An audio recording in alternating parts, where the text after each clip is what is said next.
Hello everybody, it's Dr. Steve here with another episode of Core Wellness TV, and it is January 3rd. Happy New Year, it's 2010, and I wanted to discuss with you just something today that a trap that most people fall into this time of year in making New Year's resolutions, and that is not going through the proper stages of change. When you get all excited about making change in the new year, you start right into something, and sooner or later you do good for about a week or so, and then you're right back into your old habits. And one thing that I used to teach a lot, and I'm going to bring it back out, but it's the 6 Steps of Change by James Prochaska, and it's called Changing for Good. It's a book, and he goes through the 6 steps of self-change, and everybody this time of year is in the contemplation phase of change. And there's 6 stages of change. The first one is the pre-contemplation, or what's called blissful ignorance. You know, you're just going along and you're doing fine, and you're ignorant of the things that are harming you. That's blissful ignorance, so to speak, and pre-contemplation. But what happens is during this time of year, in the depths of winter, it's not going to get above freezing but one day for the next like 10 or 15 days. So we're in the depths of it. And it seems to be a time when we go introspective with our lives, and we think about what's important and things what needs to change, what's worked for the past year, what do we need to do to change for the next year. And so we really get into this contemplative phase, and that's where a lot of people are, and they get really excited. I'm going to change this, I'm going to change this, and they go right into the action phase of the steps of change, and they miss one simple step, and that is the preparation phase. It's important to make sure you prepare your spirit and prepare your pantry in your home as far as that goes. Prepare yourself, prepare your spirit, prepare your mind, especially your mind, because if you don't prepare your mind for change, your mind is like, well, the brain is basically runs on autopilot.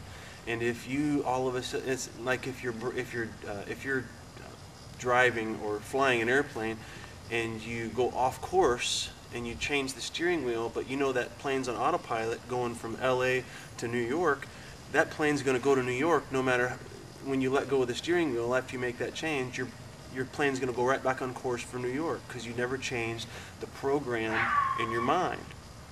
So it's important to change the program in your mind before you make the actual changes, or else you're always going to relapse. That's just the way it is. Your brain is a computer. It's on autopilot. So how do you do that? You have to change your thoughts, the way you think. You have to change your core beliefs at the very core. You have to change the way, like I said, you think. But, you know, if you're going to make a change towards better eating, and you have a belief that you are a fat cow, or you have the belief that every time I get on a good diet, I seem to fall off the wagon. If that's your belief, then why would this program be any different? So that's where the concept of affirmations comes in. That's where the concept of rewiring your brain to have new programs is very, very important.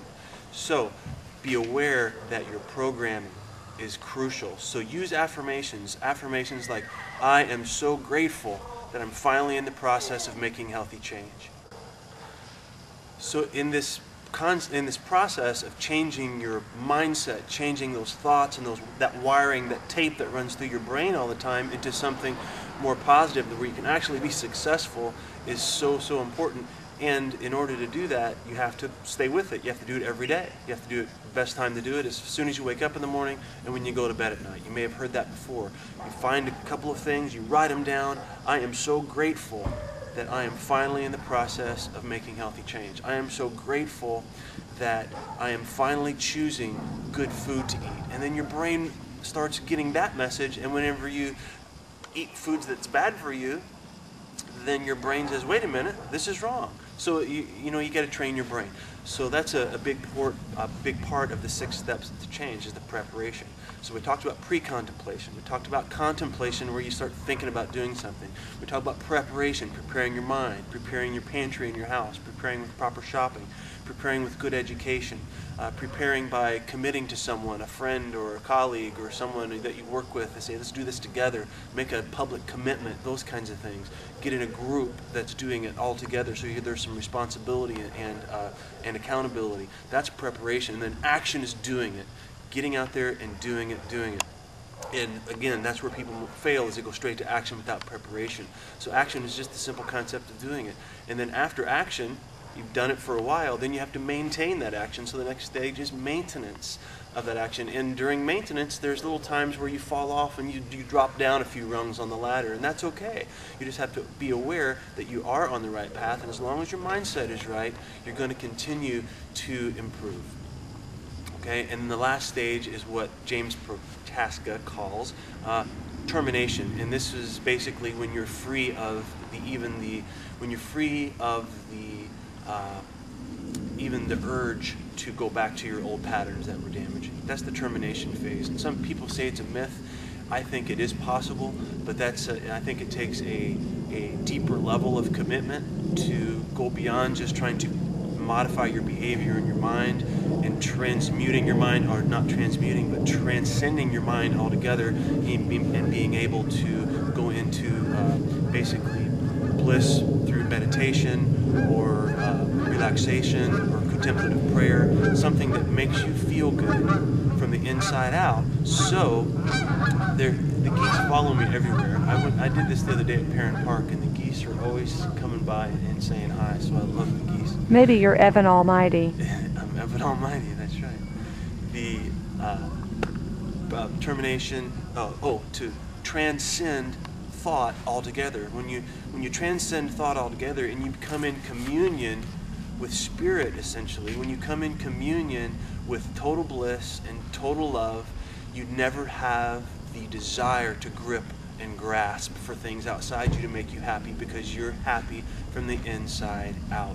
And that's, I think, the most powerful way to transcend all of the addictions and all of the bad patterns and all of the things that keep driving us backwards into our own personal hell, so to speak. So you got to get yourself out of that, and the most powerful way to do that is to spend some time in deep contemplation and meditation, not be just listening to the sound of your breath for 5 minutes. That's a good place to start. The easiest way to start is just listen to your breath for 5 minutes.